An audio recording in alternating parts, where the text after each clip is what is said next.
আচ্ছা মা, রান্না করতে পারো তো? হ্যাঁ পারি। আমি উত্তর দিচ্ছি, তুই রিল্যাক্স কর, লক্ষ্মী মেয়ে। তুমি কিসে পড়াশোনা করেছো? MBA final. আমি শেষ করে ফেলেছি, বিওয়াইকে সলিউশনে চাকরি করি এখন। কি রে, বারবার তুই কেন উত্তর দিচ্ছিস? আপনারা আমাকে জিজ্ঞেস করেননি? হ্যাঁ, তোমাকেই করেছি। আমাকেই করেছে। কিরে, মেয়ে পছন্দ হয়েছে? পছন্দ হয়েছে? খুব ভালো। কি রে, তোর পছন্দ হয়েছে? ওর আবার পছন্দ হবার কি আছে? একদম ঠিক। মেয়ের পছন্দের কি আছে, ছেলের পছন্দ হলেই হবে।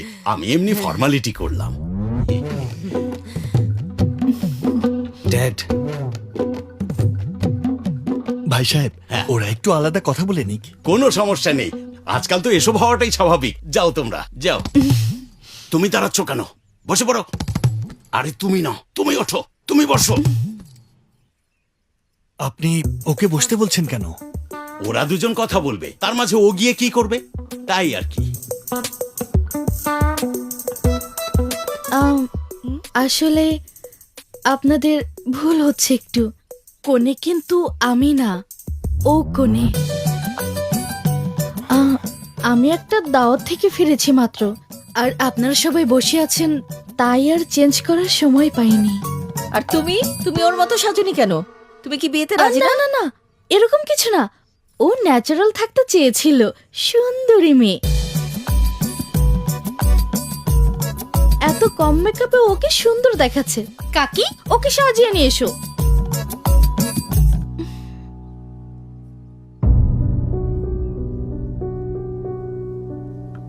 বাই দ্য ওয়ে, আমি ইন্দু।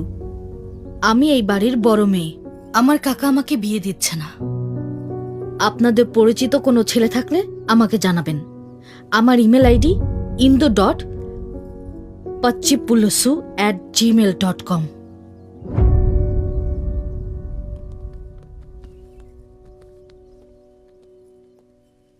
তোকে আমি সিনেমা সিনেমা দেখাচ্ছ তাই না?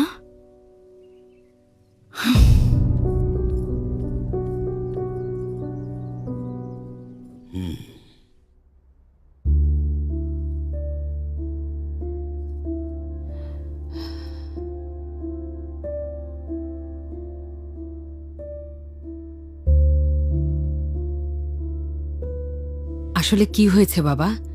ঋতু কি তোমাকে উল্টাপাল্টা কিছু বলেছে? না, সেরকম কিছু না। আমার কেন জানি মনে হইতাছে এই বিয়েটা ঠিক না। কাল বাদে পরশু তোমাদের বিয়ে, এখন যদি এসব বলো। বিয়ার 4 দিন পরে ডিভোর্স হয়ে যাওয়ার চেয়ে এইটাই ভালো হইব।